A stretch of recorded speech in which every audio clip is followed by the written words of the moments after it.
Modern मायके के पहनावे से अच्छा गंवार ससुराल का पहनावा। कविता, कॉलेज की पढ़ाई तो हमारी पूरी हो गई, अब आगे क्या करने का इरादा है तेरा?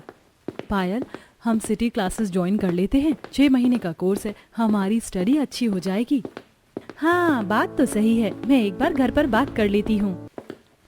मॉडर्न कविता शॉर्ट कपड़े पहने अपनी गरीब सहेली पायल के साथ सड़क से जा रही थी। तभी राह चलते जवान लड़के कविता को देख देख कर हंसने लगते हैं। कविता, देख ये छिछोरे कैसे तुझे देख देख कर हंस रहे हैं, इनकी तो मैं। अरे छोड़ ना पायल, अब मेरी सुंदरता ही इतनी है कि हर कोई मुझे देखता ही रह जाता है। अच्छा चल, मैं घर जा रही हूँ, मैं तुझे बाद में कॉल करूंगी। कविता अपनी कार में बैठकर वहां से बड़े से बंगले वाले घर में आती है, जहां कविता के अमीर मॉडर्न माता पिता हरीश मेनका, 2 भाई अजीत रोहन और भाभी सुनीता, ये सब थे। कविता के परिवार वाले मॉडर्न लोग थे। उसकी माँ और भाभी ने शॉर्ट मिडी ड्रेस पहनी हुई थी। और कविता, हो गई तुम्हारी पढ़ाई खत्म? जी पापा, मुझे अभी सिटी क्लासेस ज्वाइन करना है, 6 मंथ्स का कोर्स है वो। ओके, मैं अपने एक दोस्त से बात करता हूँ, वो शहर की बेस्ट क्लासेस के बारे में हमें बता देगा। नहीं पापा, मुझे पता है एक क्लास के बारे में, मैं वही ज्वाइन कर लूंगी। कविता का पिता और भाई एक कंपनी में नौकरी करते हैं। कविता ओबरॉय परिवार की बेटी है। कविता, उसकी माँ, भाभी हमेशा शॉर्ट मॉडर्न कपड़े ही पहनते हैं, जिनमें उनका आधा शरीर दिखाई देता है। कुछ दिन बाद कविता पायल के साथ एक जगह सिटी क्लास ज्वाइन कर लेती है, जहाँ कई सारी अमीर मॉडर्न लड़कियां और लड़के थे। उन्हीं लड़कों में एक अजय नाम का बहुत ही हैंडसम, साधारण, सिंपल लड़का भी था। पायल, ये हैंडसम लड़का कौन है यार? इसका नाम अजय है, सुना है पास के गांव में रहता है। अगर ये अपना फ्रेंड बन जाए तो हमारा स्टेटस तो और भी बढ़ जाएगा। अब क्लास के बाकी लड़के कविता को देखकर उसी से दोस्ती करने लगते हैं, पर कविता अमीरी और सुंदरता के घमंड दिखाकर किसी को भी भाव नहीं देती है। अगले दिन क्लास छूटने के बाद कविता अजय के पास आती है। हाय अजय, माई सेल्फ कविता ओबरॉय, क्या तुम मेरे दोस्त बनोगे? अजय कविता का पहनावा देखता है। कविता ने लेयर्ड शॉर्ट मॉडर्न ड्रेस पहना हुआ था, जिसमें कविता के पूरे पैर खुले दिखाई दे रहे थे। हाँ कविता जी, मुझे ना घर पर अर्जेंट कॉल आया है, तो मैं तुमसे बाद में मिलता हूँ। अजय वहां से चला जाता है। कविता अजय को पसंद करने लगी थी। अरे, ये तो मुझे जरा भी भाव नहीं दे रहा। अब इसी तरह कविता हर रोज अजय से बात करने की कोशिश करती, उससे दोस्ती करने की कोशिश करती, पर अजय उसे जरा भी भाव नहीं दे रहा था। अब क्लास के बाकी लड़के कविता के शॉर्ट मॉडर्न पहनावे को देखकर उस पर गंदी निगाहें डालने लगते हैं, उसके बारे में गंदी गंदी बातें करने लगते हैं। अब अजय क्लास की सभी लड़कियों में केवल पायल से खुलकर बात कर रहा था। एक शाम कविता अपने कमरे में थी। आखिर उस पायल में ऐसी क्या बात है कि अजय उससे इतना खुलकर बातें करता है और मेरी तरफ तो वो देखता भी नहीं? मैं इतनी सुंदर हूँ, अमीर हूँ, मॉडर्न हूँ, फिर भी अजय मुझे भाव नहीं देता। अगले दिन कविता मिनी शॉर्ट टॉप पहनकर क्लास में आती है। इन कपड़ों में कविता की पीठ पूरी खुली हुई थी। तभी वो ग्राउंड में देखती है तो सामने एक कुर्सी पर पायल और अजय बैठे थे। अरे, ये दोनों, कहीं इनके बीच कोई चक्कर तो नहीं चल रहा है? कविता चुपके से दोनों के पीछे जाकर खड़ी हो जाती है और दोनों की बातें सुनने लगती है। पायल, तुम्हें पता है, तुम मेरी सबसे अच्छी दोस्त हो। मुझे तुम्हारा रहन सहन, पहनावा, तुम्हारी सादगी बहुत पसंद है। अच्छा अजय, क्या तुम किसी से प्यार करते हो? नहीं पायल। थैंक गॉड, अजय की कोई गर्लफ्रेंड नहीं है। अच्छा, तो तुम कैसी लड़की से शादी करना चाहते हो? तुम्हें कैसी लड़की पसंद है? मुझे ना एक साधारण सिंपल लड़की से शादी करनी है, जो हमेशा साधारण सलवार सूट पहने, हमेशा सादगी और श्रम के दायरे में रहे। पर आजकल तो सबको सुंदर मॉडर्न लड़कियां ही पसंद आती हैं। पर मुझे मॉडर्न लड़कियां पसंद नहीं है पायल। तुम्हें पता है, जब हमारे पास पैसे होते हैं, कीमती जेवर होते हैं, तो हम उन्हें हमेशा अपने साथ लेकर नहीं घूमते। उन्हें हम घर में तिजोरी में सबकी नजरों से छुपा कर रखते हैं, क्योंकि हमें पता है वो अनमोल है, उस पर किसी की नजर नहीं पड़नी चाहिए। हाँ, ये बात तो सही है। वैसे जब कोई लड़की शॉर्ट कपड़े, मॉडर्न कपड़े पहनती है, जिसमें उसका आधा शरीर दिखाई देता है, तो हर इंसान उसे गंदी निगाहों से देखता है, उसके बारे में तरह तरह की बातें करता है। इसलिए मैं ऐसी साधारण लड़की से शादी करना चाहता हूँ कि जिसे लोग देखें तो सही, पर गंदी निगाहों से नहीं, बल्कि इज्जत भरी निगाहों से देखें। उसका पहनावा संस्कारी हो, उसके अंदर अच्छे संस्कार हो, जो अपने जिस्म की नुमाइश न करे। ये बातें सुनकर कविता दंग रह जाती है। तभी वो घर आकर अपने कमरे में बैठ जाती है।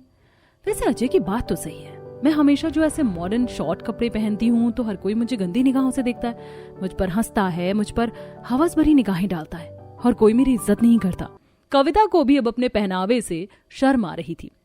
अजय को साधारण सिंपल लड़की पसंद है ना, अब अपने प्रेम को पाने के लिए मैं ये मॉडर्न लाइफ जीना ही छोड़ दूंगी और कभी मॉडर्न कपड़े नहीं पहनूंगी। अब से मैं भी पायल की तरह साधारण कपड़े पहनूंगी। दोस्तों, प्रेम इंसान को यकीनन बदल कर रख देता है। आज कविता के साथ भी कुछ ऐसा ही हो रहा था। अगले दिन कविता एक साधारण सलवार सूट पहनकर अपने कमरे से बाहर आती है। इन कपड़ों में उसके शरीर का कोई भी हिस्सा दिखाई नहीं दे रहा था। कविता बेबी, ये कैसे कपड़े पहन लिए तूने? क्यों माँ, इन कपड़ों में क्या खराबी है? कविता, तुम ओबरॉय परिवार की बेटी हो, हम मॉडर्न अमीर लोग हैं और हमारी अमीरी पहनावे से झलकती है। हम ऐसे गरीबों की तरह साधारण कपड़े नहीं पहनते। What is the act, Kavita? Go immediately and change your dress. अरे भाई, तुम ओबरॉय परिवार की बेटी हो, अगर तुम्हें किसी ने इस पहनावे में देख लिया ना तो हर जगह हमारी बदनामी हो जाएगी। भाभी, मैं बिना कपड़ों के तो नहीं खड़ी हूं ना यहाँ, फिर इसमें बदनामी कैसी? अपनी बकवास बंद कर कविता, और मैंने तुम्हारे लिए जो मिनी टॉप लाया है जाकर वो पहनो। कविता अपने कमरे में आ जाती है। अब क्या करूं, यहाँ तो कोई मुझे ऐसे कपड़े पहनने ही नहीं दे रहा है। अब मैं ये कपड़े पहनकर क्लास कैसे जाऊं? कविता के अमीर परिवार वाले बहुत ही घमंडी किस्म के लोग थे। उन्हें गरीबों जैसे साधारण पहनावे और रहन सहन से सख्त नफरत थी। मैं अजय के सामने ऐसे कपड़े पहनकर नहीं जा सकती। काम करती हूँ, यहाँ से शॉर्ट टॉप पहनकर बाहर चली जाती हूँ और ये सलवार सूट अपने बैग में लेकर बाहर जाकर किसी होटल में चेंज करके इन्हें पहन लूंगी। हाँ, ये सही रहेगा। थोड़े समय बाद कविता मॉडर्न शॉर्ट टॉप पहनकर कमरे से बाहर आती है। हाँ, अब लग रही हो तुम इस परिवार की बेटी। कविता बाहर आती है और एक होटल में जाकर उस टॉप को चेंज करके सलवार सूट पहनकर बाहर आती है। अजय मेरा ये पहनावा देखकर बहुत खुश हो जाएगा।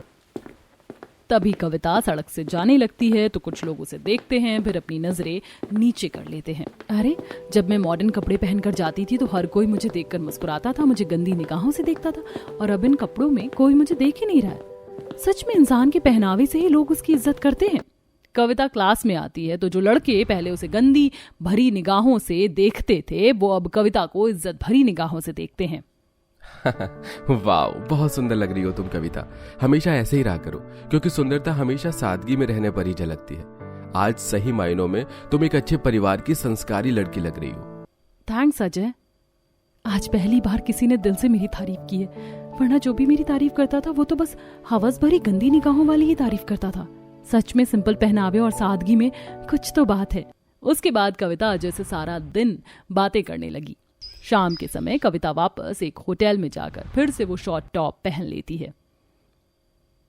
घर में किसी को पता नहीं चलना चाहिए कि मैं क्लास में सलवार सूट पहनकर गई थी। अब इसी तरह कविता रोज घर से निकलते समय मॉडर्न शॉर्ट कपड़े पहनती थी और बाहर आकर साधारण salwar suit, frock, Anarkali dress ये पहनकर क्लास में आती थी। अब इस बदलाव से अजय कविता से दोस्ती कर लेता है। एक शाम कविता अपने घर में थी। कविता, 1 महीने बाद तुम्हारी मासी के बेटे की शादी है तो हम सब ना शॉपिंग करने जा रहे हैं, तुम भी साथ चलो। पूरे परिवार वाले एक बड़े शॉपिंग मॉल में आते हैं जहां सुनीता मेनका अपने लिए शॉर्ट कीमती मॉडर्न ड्रेस खरीद रहे थे। कविता, ये कैप ड्रेस देख कितना सुंदर है, ये ड्रेस मैं तेरे लिए खरीद लेती हूँ। माँ, मैं ना अपने लिए कोई बढ़िया सा सूट ले लेती हूँ। क्या सूट, पागल हो गई है क्या? तू मासी के बेटे की शादी में साधारण सूट पहनकर जाएगी? माँ, ये मॉडर्न शॉर्ट कपड़े पहनना मुझे अच्छा नहीं लगता। छोटे कपड़ों में मेरा पूरा शरीर दिखाई देता है और सब गंदी निगाहों से मुझे देखते रहते हैं, मुझे अच्छा नहीं लगता। माँ, मॉम, उस गरीब पायल के साथ रह कर ना इस कविता का दिमाग सड़ गया है।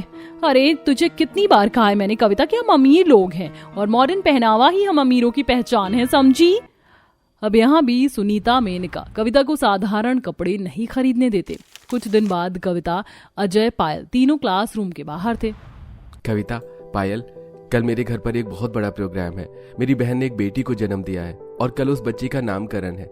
हमारे गांव में नामकरण की रस्म बड़ी धूमधाम से मनाई जाती है, तो मैं कल अपने गांव जा रहा हूँ। क्या तुम लोग हमारे साथ चलोगे मेरे गांव? अजय, मैं जरूर आती, पर कल मुझे माँ को लेकर डॉक्टर के पास जाना है तो सॉरी, मैं नहीं आ पाऊंगी। तुम कविता को साथ लेकर चले जाओ। मैं? हाँ कविता, तुम साथ आओगे तो मुझे बहुत अच्छा लगेगा। एक ही दिन की तो बात है, मैं तुम्हें अपने परिवार वालों से भी मिला दूंगा और हमारा गांव भी घुमा दूंगा। ठीक है अजय। रात के समय कविता अपने घर में सबके साथ बैठी थी। माँ, मेरी एक सहेली है रिया, कल पास के शहर में उसके भाई की एंगेजमेंट है तो उसने मुझे बुलाया है। अब वहाँ सभी अमीर लोग होंगे तो क्या मैं वहाँ जाऊँ? हाँ हाँ बिल्कुल जाओ कविता, ऐसे अमीरों की पार्टियों में जाना तो हमारा काम है। कविता ने अपने परिवार वालों से झूठ कहा था। अगले दिन कविता सिंपल अनारकली ड्रेस पहनकर अजय के गांव उसके घर आती है। अजय का घर 4 कमरों का बड़ा पुराना घर था, जहां उसके माता पिता दीपेश दामिनी, बड़ा भाई भाभी दीपक जानकी, 2 बहनें अनीता साक्षी और बूढ़ी दादी मालती देवी, ये सब थे। अजय के परिवार की महिलाएं साड़ी सलवार सूट साधारण पहनावे में थीं और सबने सर पर पल्लू डाल रखे थे। कविता, ये रहे मेरे परिवार वाले और माँ बाबा, ये है कविता, मेरी बहुत अच्छी दोस्त। तभी कविता सबसे मिलती है और सब घर में आते हैं। अंदर से घर काफी बड़ा था, तभी सारी महिलाएं एक कमरे में आ जाती हैं। कविता बिटिया, हमारे परिवार में सब बड़ों का हमेशा आदर करते हैं। घर की महिलाएं जब भी आदमियों के सामने आती हैं तो सर पर पल्लू डालकर अपनी नजरें नीचे करती हैं और हमेशा अपने पति बाबा भाइयों का आदर करती हैं। यही हमारे गांव के संस्कार हैं बिटिया। शहर में रहने के बाद भी तुम कितनी सिंपल और साधारण हो कविता, बिल्कुल हमारे गांव की महिलाओं की तरह संस्कारी हो तुम भी। बहुरिया, संस्कारी लोग कहीं भी रहें, वो अपने संस्कार कभी नहीं भूलते। अजय के परिवार वाले अनपढ़ गंवार लोग हैं। पूरे परिवार में केवल अजय ही पढ़ा लिखा था। अरे बरखुरदार, अब पढ़ाई का भूत तुम्हारे सिर से उठ गया हो तो अब अपने भाई के साथ अपने खेतों में काम करने चले आओ। बहुत हो गई ये पढ़ाई बढ़ाई। हाँ बाबा, बस कुछ दिन की बात है, फिर मैं हमेशा के लिए यहाँ आप सबके साथ आ जाऊंगा। जानकी ने सुंदर सी साड़ी, सर पर पल्लू, माथे पर सुंदर, हाथों में चूड़ियां, ये सब पहनी हुई थी। जानकी बहू, गांव की महिलाएं आती ही होंगी, तुम कविता बिटिया को अच्छे से तैयार करके ले आओ। तभी जानकी कविता को अपने कमरे में लेकर आती है, जहां वो उसे अपनी एक सुंदर सी साड़ी पहनाती है, उसके सर पर पल्लू डालती है, उसे गहने ये सब पहनाती है। वाह, मैं इतनी सुंदर दिखती हूँ, ये तो मुझे पता ही नहीं था। लड़की की असली सुंदरता इसी पहनावे से दिखती है कविता। थोड़े समय बाद दामिनी के घर कई सारे आस पड़ोस वाली महिलाएं आती हैं तो जानकी बड़ों का आशीर्वाद लेती है। देखकर कविता भी सभी बुजुर्गों का आशीर्वाद लेती है। जीती रह बिटिया, बड़ी संस्कारी बच्ची है। देखना, जिस भी घर में तू ब्याह कर जाएगी ना, उस घर में 4 चांद लगा देगी तू। सब कविता की बड़ी तारीफ करते हैं। ये देखकर कविता को बड़ी खुशी मिलती है। थोड़े समय बाद जानकी कविता रसोई में आते हैं तो वहाँ मिट्टी का चूल्हा, मिट्टी के बर्तन और कुछ पुराने सामान थे। तभी जानकी मिट्टी के चूल्हे पर खाना बनाने लगती है। भाभी, आप हमेशा मिट्टी के चूल्हे पर ही खाना बनाते हो? हाँ कविता, हमारे बड़े बुजुर्ग का मानना है कि हमारी मिट्टी में बहुत ताकत होती है और इसी मिट्टी से हमें दुनिया में जीवन बिताने का मौका मिल रहा है और खाने का असली स्वाद ना मिट्टी के चूल्हे पर बने खाने का ही आता है। लाइए भाभी, मैं रोटियां डालती हूँ। कविता रोटी डालने लगती है तो उसे गर्म तवे का चटका लग जाता है। अरे संभाल के कविता, वो आदत नहीं है ना मुझे। देखो, मैं तुम्हें सिखाती हूँ। जानकी कविता को रोटियां डालना सिखाती है। इस बीच दोनों काफी मस्ती करते हैं। कविता कभी टेढ़ी मेढ़ी रोटी बेलती है, ये देखकर दोनों हंसते हैं। थोड़े समय बाद कविता सबके साथ गांव के देसी पकवान खाती है। कितना स्वादिष्ट खाना है, सच में मैं बहुत लकी हूँ कि मुझे यहाँ आप सबके बीच आने का मौका मिला। थोड़े समय बाद सारी महिलाएं आंगन में आकर रस्म करती हैं, जिनमें सब नाच गाना करके खूब मस्ती करते हैं और कविता को भी नचाते हैं। कितनी खुशी है ना, यहाँ सब सिंपल पहनावे पहनकर भी एक दूसरे के साथ कितनी खुशियां मनाते हैं। तभी अजय की बहनें कविता के साथ आंगन में फुगड़ी खेलती हैं। फिर सब अपने खेत के गर्मा गर्म भुट्टे खाते हैं। आंगन में गिल्ली डंडा, पकड़म पकड़ाई, अंताक्षरी, ये सब खेलते हैं। बस बस बस, मैं बहुत थक गई। कविता, चलो अब हम तुम्हें अपना खेत दिखाते हैं। अजय और सब अपने खेत में आते हैं, जहाँ कविता पेड़ से पेरू तोड़कर खाती है, खट्टे मीठे बेर खाती है। फिर सब खेत में बैठकर खाना खाते हैं। सच में आप सब ना बहुत खुश नसीब हो जो इतना मजेदार जीवन बिता रहे हो। मुझे तो लगता था कि गांव के लोग बहुत बोरिंग होते होंगे, पर यहाँ आकर मुझे पता चला कि अगर सच में जीवन जीने का असली मजा किसी में है तो वो आप गाँव वालों की तरह जीवन बिताने में है। बेटिया, हम अपने संस्कार कभी नहीं भूलते और हमारा मानना है कि जीवन इंसान को केवल एक ही बार मिलता है, तो इसमें हमें खुलकर अपना जीवन बिताना चाहिए। थोड़े समय बाद जानकी कविता पेड़ पर रस्सी के बंधे झूले पर झूला झूलते हैं। अरे भाभी, आराम से, कहीं रस्सी ना टूट जाए। ये हमारे गांव की रस्सी है कविता, इतनी आसानी से नहीं टूटने वाली। ये मजा आ रहा है ना? हाँ बहुत मजा आ रहा है भाभी। कविता खूब एंजॉय करती है। रात का समय, सब घर में थे। आज का दिन मेरी जिंदगी का सबसे बेहतरीन दिन बीता है। मन कर रहा है कि सदा के लिए यहीं आप सबके पास रह जाऊं। बहुत मजा आया आप सबके साथ। बिटिया जब भी तुम्हारा मन कहे तुम यहाँ चली आना। अच्छा अब मैं चलती हूँ। तभी कविता की आंखों में आंसू आ जाते हैं। क्या हुआ कविता? कुछ नहीं भाभी। भी कविता अजय के साथ अपने शहर आ जाती है। 2 दिन बाद कोर्स पूरा होते ही अजय अपने गांव चला जाता है। एक दिन सवेरे कविता मॉडर्न शॉर्ट कपड़े पहनकर अपने कमरे से बाहर आती है और सबके साथ चाय नाश्ता करने लगती है। तो कोई भी एक दूसरे से बात नहीं कर रहा था, सब अपने अपने मोबाइल में लगे हुए थे। गांव के निवासी कितने खुश नसीब हैं कि वहां हर सवेरे की शुरुआत बच्चों और बड़ों की हंसी के साथ होती है। अब इसी तरह दिन प्रतिदिन बीतने लगे। कविता को अपने घर में घुटन सी हो रही थी। उसे बार बार गांव की याद आ रही थी। एक शाम कविता अजय को कॉल करती है। अजय, मुझे यहाँ बिल्कुल अच्छा नहीं लग रहा है। मन कर रहा है कि मैं उड़ते हुए गांव आ जाऊं और आप सबके साथ खूब खेलूं, मस्ती करूं। हमारा गांव ऐसा ही है कविता। जो भी यहाँ एक बार आता है उसे यहाँ की यादें हर पल सताती रहती हैं। अगर तुम्हारा मन है तो तुम कुछ दिनों के लिए यहाँ आ जाओ।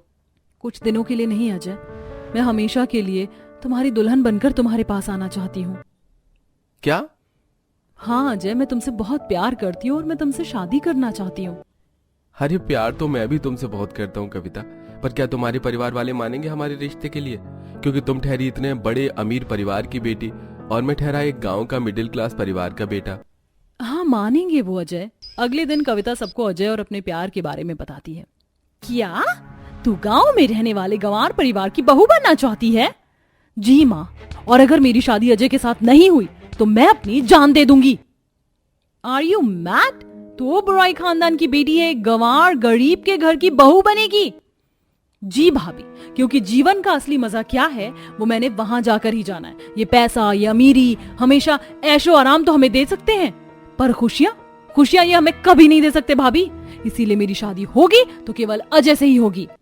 अब कविता की जिद और उसकी धमकी सुनकर सब कविता अजय की शादी करवा देते हैं। शादी के दूसरे दिन कविता अपने कमरे में साड़ी पहनकर, सर पर पल्ला, माथे पर सिंदूर, हाथों में चूड़ियां, गहने, ये सब पहनकर बाहर आती है और पहले सबके साथ पूजा करके सब बड़ों का आशीर्वाद लेती हैं।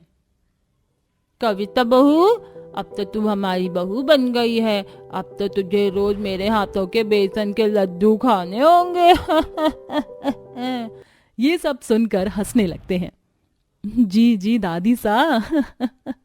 तभी कविता अपने साधारण से ससुराल में रोज रोज साधारण कपड़े पहनने लगी। कभी अनारकली, तो कभी लॉन्ग फ्रॉक, तो कभी साड़ी, और अपनी जेठानी के साथ रोज रोज रसोई में मस्ती करते करते खाना बनाती है। आंगन में अपनी ननद के साथ मजेदार खेल खेलती है। खाली समय में सब एक साथ बैठकर कहानियां सुनाते हैं, अंताक्षरी खेलते हैं, मेले में जाते हैं, बारिश में नहाते हैं। जिसके बाद कविता अपने ससुराल में हर दिन इतनी खुश रहने लगी कि वो अपने मायके को ही भूल जाती है और खुशी खुशी अपने ससुराल वालों के साथ अपना जीवन बिताने लगी।